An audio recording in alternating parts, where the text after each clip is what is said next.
আমার নাম স্বপ্না বর্মন। আমি ভালোবেসে বিয়ে করেছি।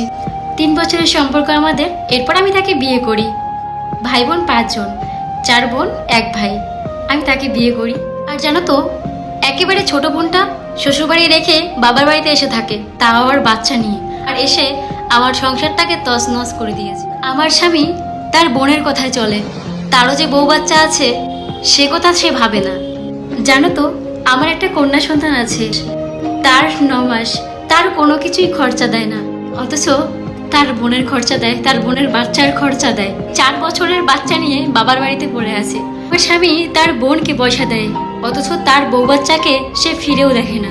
আমি ভালোবেসে বিয়ে করেছি, একটু সুখে আর শান্তিতে থাকবো বলে মানুষটাকে ভালোবেসে বিয়ে করেছি, কিন্তু আমার দুঃখের কোনো শেষ নেই। আজকে আমি আমার বাবার বাড়িতে পড়ে আছি আমার সন্তানটাকে নিয়ে, তবুও সেই মানুষটা আমার খোঁজ খবর নেয় না। আমাকে আর জানো তো, আবার আমাকে ব্লক করে রেখেছে।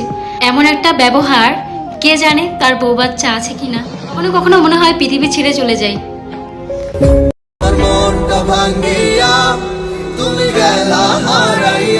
আরে এতগুলো কথা শোনার পর নিজেকে আর আটকাতে পারলাম না। তাহলে বোন, তোমাকেই বলবো, কি তোমার স্বামীকে বলো তার বোনের সাথে সংসার করতে। হ্যাঁ, আমি মানছি, এই কথাটা বলার পর অনেকে আমাকে কথাটা শোনার পর গালিগালাজ করতেই পারে, বাকিটা তোমার